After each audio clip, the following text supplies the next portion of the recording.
জাতীয় সংসদের sound system স্থাপনে দুর্নীতির অভিযোগে ঠিকাদারি প্রতিষ্ঠান কমিউনিকেশন টেকনোলজিস্ট লিমিটেডের নির্বাহী প্রধান জাহিদুর রহিম জোয়ারদারকে জিজ্ঞাসাবাদ করেছে দুদক।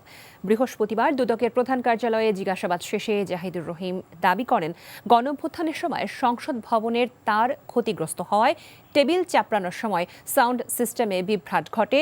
তিনি জানান, সংস্কার কাজের প্রথম অংশ করেছিল আমানত এন্টারপ্রাইজ। তার কারিগরি অভিজ্ঞতার ঘাটতি থাকায় শেষ সময় কমিশনিংয়ের কাজ কমিউনিকেশন টেকনোলজিস্টকে দেয়া হয়। 2018 সালে আওয়ামী লীগের শাসনামলে কাজ পাওয়া প্রতিষ্ঠানটির অনিয়ম ও দুর্নীতির অনুসন্ধানে নামে দুদক।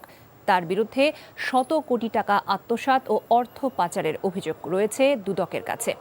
এদিকে chief whip Nurul Islam sound system নিয়ে অনিয়মকারীদের বিরুদ্ধে দ্রুত ব্যবস্থা নেওয়ার দাবি জানিয়েছেন।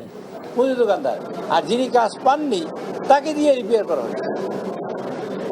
এই যে এরকম একটা জোচ্চুরি হয়েছে এখানে সাউন্ড নিয়ে, কাজে আমরা চেষ্টা করছি সাউন্ডকে, আমরা কেউ দোষ আপাতত দিতে চাই না। আমাদের ইনকোয়ারি কমিটি বসিয়েছি, তারা রিপোর্ট দিলে আমরা দেখব কার দোষ কার ত্রুটি। যে কোম্পানি কাজ পেয়েছিল তাদের সাথে আমরা একটা চুক্তি করে আমরা 26 লাখ টাকায় এই সফটওয়্যার সরবরাহ করা এবং কমিশনিংয়ের কাজটা আমরা করে দেই। এইটুকুনি আমরা করছি এইটার মধ্যে, আর বাকি সব কাজ করেছে আর একটা কোম্পানি।